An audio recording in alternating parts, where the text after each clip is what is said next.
बोलो सतगुरुदेव भगवान की जय हो। ध्यान ध्यान सब कमें, ध्यान देवे ना कोय, जय कबे पूरा ध्यान दे लेते सब काम सफल हो, सब काम सफल हो। ध्यान के बिना कोई भी कार्य नहीं होता, कोई भी काम सिद्ध नहीं हो सकता। चाहे वो भगवान का सुमरण हो, चाहे वो दुनियादारी का काम हो। ध्यान और विचार दो भाई हैं, भाई दोनों मिलकर काम करते हैं, मिलकर काम कर रहे हैं दोनों। ध्यान और विचार से मिलकर समाधि होती है। ध्यान और विचार के मिलन कर जो समाधि होती है वो खुली आंखों की होती है। खुली आंखों से जब कोई काम करोगे पहले उसका ध्यान नहीं करोगे तो वह काम पूरा नहीं होगा। इसलिए ज्ञान का हेतु भी ध्यान है और बिना सुमरण के ध्यान नहीं बनेगा। जिस काम को करोगे उसका ध्यान एक बार जरूर करना पड़ेगा। इसलिए ध्यान मनुष्य का मात्र साथी है, मित्र है। ध्यान से ज्ञान होता है, ज्ञान से मुक्ति होती है। जो भी काम करो उसको पूरी ध्यान देकर करो, काम जरूर सिद्ध होगा। जो भी आप कार्य कर रहे हो ना इतना ध्यान देकर करो, वो कार्य स्वत ही सिद्ध होगा। ध्यान आपने देना है। ध्यान और विचार दोनों आपस में भाई भाई हैं। ध्यान की परीक्षा यह है कि जिस समय मनुष्य दिल लगाकर काम करेगा उसे अपने शरीर का और दुनिया का कोई पता नहीं रहेगा। उसको जो पूछोगे तो वो यूं कहेगा कि मैं तो अपने काम में के ध्यान में था, अपने काम के ध्यान में था, या मस्त हो रहा था या बिजी हो रहा था, मुझे पता नहीं। काम मुझे पता नहीं आप क्या बोल रहे थे। इसका नाम ध्यान है, ध्यान। इसका नाम ध्यान है। जब आप बाजार में किसी को देखते हो तो वह अपने काम में ध्यान रखता है। किसी के बात में करते हो तो वो कहता है कि तूने मेरा काम बिगाड़ दिया, मैं बड़े ध्यान से अपना काम कर रहा था, तू बोल मत।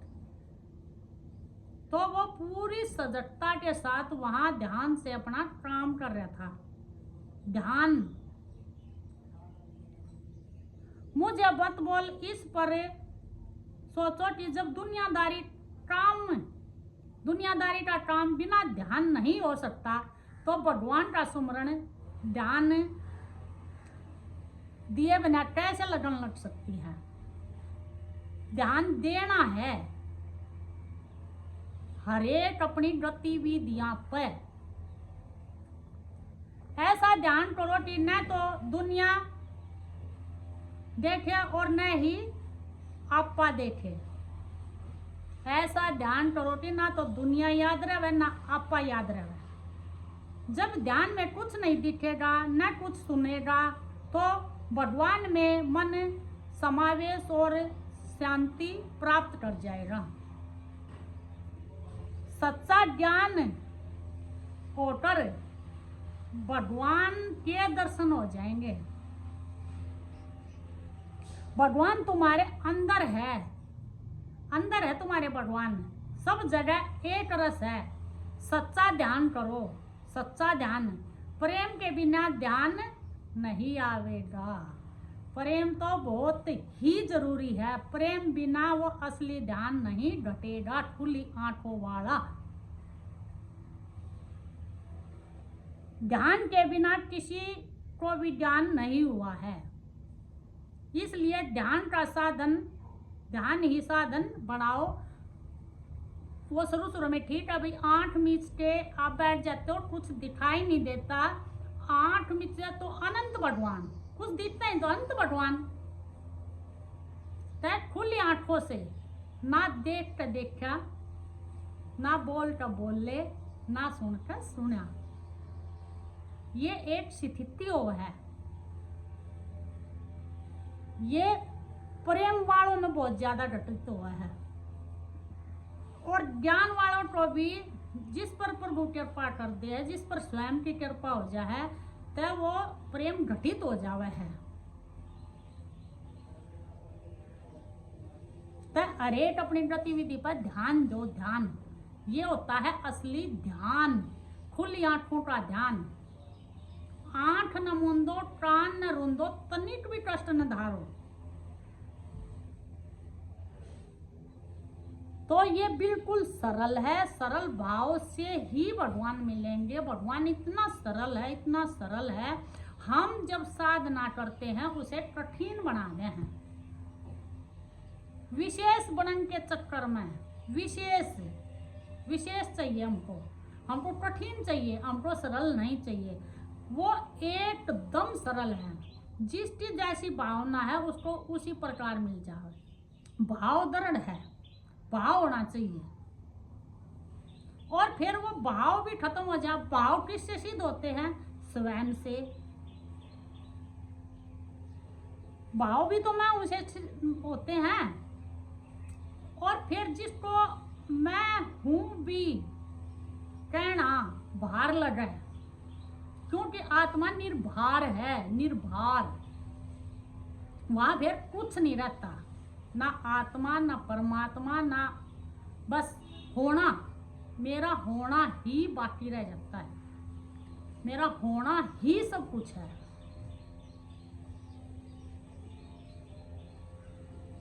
ये जब पूर्णता समाधि आ जावे, पूर्णता ध्यान आ जावे है, तब ये चीज अपने आप ही सिद्ध हो जाए।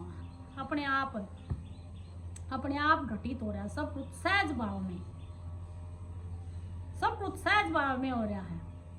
जैसे ब्रह्मा दुनिया रचे है, विष्णु पालन करे है, शिव जी संहार करे है, अपने आप सूर्य निकल रहा है, अपने आप छप रहा है, अपने आप चंद्रमा है, अपने आप तारे हैं। सहज भाव में पृथ्वी है, सहज भाव में आकाश है। ऐसे ही हमारा होना भी सहज भाव है। और हर एक चीज मैं हूं से ही सिद्ध होती है। मैं हूं तो सब कुछ है, ना तो कुछ भी नहीं। जो भी है ब्रह्मा विष्णु शंकर, जितने भी भगवान हैं, जितने भी बुद्ध पुरुष हुए हैं, जितने भी संत महात्मा आए हैं, जो उन्हें जाना है इसी क्षण मैं हूं वही जानता हूं। और ये कहने में भी नहीं आता, कहने में भी। फिर इसे मैं हूं कह के स्टॉप लगा दो।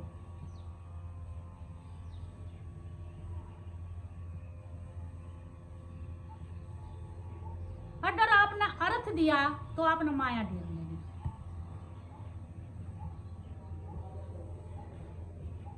तो माया ही भगवान और भगवान ही माया, ऐसा जानोगे तब आपने रास्ता मिल जाएगा। माया को ये निरंजन, एक ये बहुत बड़ी कथा है, आपको कभी फिर बताऊंगी। तो माया को भगवान निरंजन है ना, जो उन्हें ये कहा था कि मैं किसी को दर्शन नहीं दूंगा। निराकार में निरंजन बोल दे उसने। तब इस संसार में बढ़ती चल रही थी, देखा कि ब्रह्मा विष्णु शंकर इनकी बहुत ज्यादा हो रही है। माँ का तो नाम निशान नहीं रहा किता। जब माँ 9 दिन के लिए नीचे आई थी, अपनी भक्ति करवाई थी, और उस भक्ति के द्वारा ताकि को सत्य न जानना चाहे, सत्य को मानना चाहो, उसको मैं रास्ता देऊंगी। माँ जिस पर प्रसन्न हो जाए उसको भगवान से मिलवा दे है। माँ का काम है भगवान से मिलवाने का, और माँ के सिवा भगवान ने कोई नहीं मिलवा सकता। माँ ही भगवान और भगवान ही माया है। भगवान ही माया, मायापति, माया ही भगवान, भगवान ही माया। और आत्मज्ञान में ले इन्हें तो ये जो अपना शरीर है, अपना शरीर है जो या माया है, और इसमें जो यो सांस है यो अपना प्रभु है, जो अपना भगवान है। और इससे आप कब मिलोगे? जब आप यम नियम से आप अच्छे तरीके से निभाओगे, प्रकृति के अनुसार चलोगे, टाइम सर सोना, टाइम सर उठना, अच्छा बोलना, सबसे प्रेम करना, दया भाव शील संतोष सारी चीज निभाकर अपने फर्ज निभाकर माया घर पर प्रसन्न हो जाओगे। प्रकृति देवी, प्रकृति के विधान में जो प्रकृति का विधान है भगवान भी कुछ नहीं कर सकते, क्यों? वो काम उस पर सौंप रखा है। अगर आपने प्रकृति के साथ छेड़छाड़ करी तो आप तैयार हो जाओ, घसीट देगी आपने। अगर आप भगवती तय माँ तय प्रकृति तय प्रेम करोगे, उसका निभाओगे, उसके अनुसार चलोगे, तो झक दे नवा स्वयं से मिलवा देगी। वो उनका काम है, माँ माई का। प्रभु की माँ माया की जय हो।